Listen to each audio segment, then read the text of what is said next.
saya Dr. Trisni Utami MSI selaku Kaprodi S2 Sosiologi FISIP UNS. Kerjasama kementerian dalam pendidikan, RPL Desa, saya kira akan memberikan manfaat yang cukup bagus bagi pengembangan sumber daya manusia aparat desa di masa mendatang, dan tentu ini akan memberikan kontribusi yang sangat besar bagi pengembangan desa di masa mendatang. Saya kira prodi sosiologi akan sangat berkontribusi banyak ke penguatan dan pemberdayaan masyarakat desa yang kami akan sangat serius untuk memberikan kontribusinya di dalam pengembangan desa. Untuk itu, kerjasama antara Kementerian Desa dengan UNS perlu ditingkatkan. RPL Desa bisa.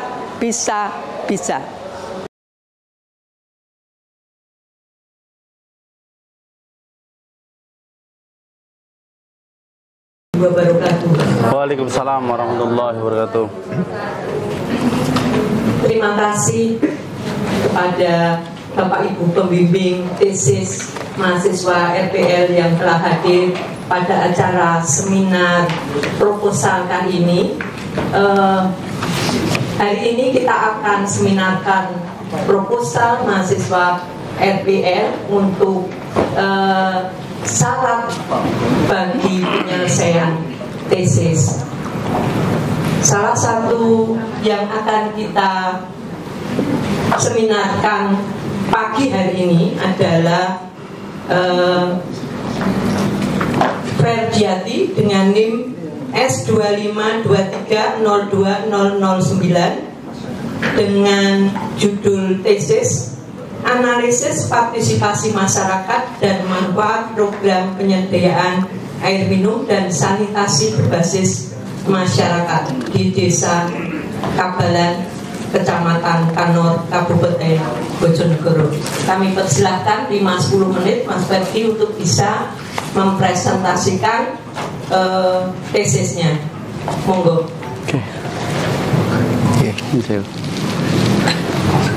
Assalamualaikum warahmatullahi wabarakatuh.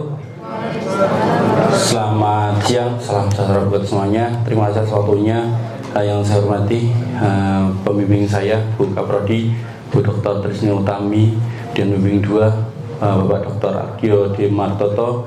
Terima kasih atas waktunya Bapak Ibu dosen, teman-teman RPL S2 Sosiologi. Jadi pada kali ini saya mengangkat judul dalam penelitian saya, yaitu analisis partisipasi masyarakat dan manfaat program penyediaan air minum dan sanitasi berbasis masyarakat PAMSIMAS di Desa Kabalan, Kecamatan Kanor, Kabupaten Bojonegoro. Saya atas nama Ferdiati, NIM S252302009.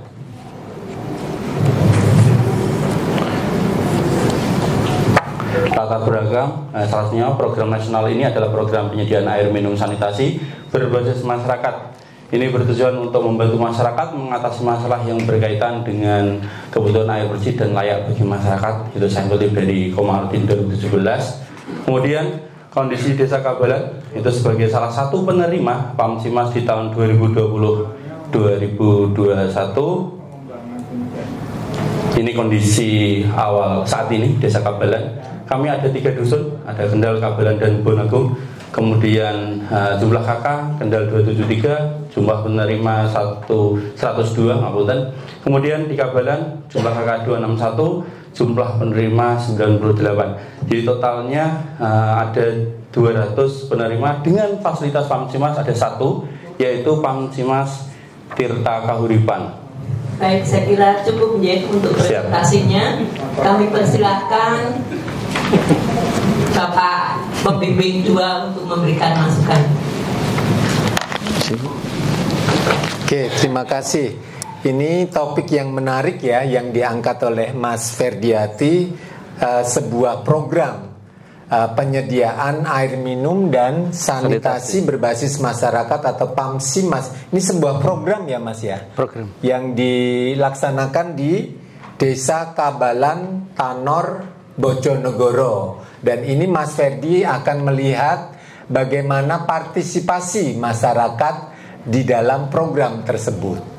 Ya, ini saya lihat Mas Ferdi relatif sudah cukup baik proposalnya, tapi ini yang terpenting di latar belakang tuh kita harus menunjukkan riset gap dulu antara riset-riset yang sudah terlaksana atau yang sudah dilaksanakan dengan riset kita, sehingga kita bisa melihat nanti dengan jelas fokus penelitian kita, karena kita harus mempunyai state of the art dari riset kita tadi. Ya, Mas Ferdi. Siap. Kemudian dari sana kita bisa menyusun rumusan masalah dan tujuan penelitian kita. Ini akan fokus pada partisipasi masyarakat dan mengetahui manfaat masyarakat terhadap program tersebut. Jadi harus mengidentifikasi partisipasi masyarakat itu nanti apa saja. Tentu kita harus punya konsep yang jelas tentang partisipasi masyarakat itu sendiri, kemudian yang mendorong maupun menghambat kegiatan partisipasi itu serta dampaknya, ya Mas, terhadap program. Ini saya lihat Mas Ferdi belum mereview penelitian-penelitian terdahulu, baik dari nasional maupun internasional. Jadi itu yang penting karena kita akan menunjukkan apa perbedaan riset yang sudah dilaksanakan oleh peneliti lain dengan riset kita, terutama untuk riset gap atau empirical novelties kita, kebaruan kita. Ya, nanti teman-teman harus menunjukkan itu. Kemudian dibuat kerangka berpikirnya juga, Mas, ya. Kerangka berpikirnya kita juga perlu mengidentifikasi aktor-aktor yang terlibat dulu dalam program tersebut. Ini siapa saja, Mas Ferdi? Siapa saja yang terlibat di dalam program ini? Jadi kalau misalnya bicara terkait dengan PAMSIMAS itu kan berbasis masyarakat. Mulai dari pembangunan sampai dengan pelaksanaan program itu masyarakat. Oke. Jadi masyarakat, kalau misalnya kepala desa, karena kalau misalnya program PAMSIMAS itu bantuan dari pusat masuk ke KKM, jadi ada rekening KKM, kelompok keswadayaan masyarakat. Kemudian dari desa pun harus ada yang namanya dana pendamping, jadi kepala desa juga ikut bertanggung jawab atas itu. Jadi kalau misalnya terkait dengan pengelolaan, yang pertama kepala desa sebagai penanggung jawab, kemudian KPSPAM pengelolanya itu, KPSPAM, kemudian anggota, dan ini dikelola oleh masyarakat. Jadi mulai dari pembangunan sampai pengelolaan program. Contoh misalnya bicara terkait dengan tarif gitu ya. Tarif itu juga harus dimusdeskan. Jadi keputusan bersama masyarakat itu yang menentukan terkait dengan tarif itu. Oke, jadi nanti Mas Ferdi akan mengkaji itu semua ya, Mas. Siap. Bagus. Oke, monggo Bu Trisni. Saya kira cukup untuk seminar proposal Mas Ferdi. Kita beri aplaus. RPR Desa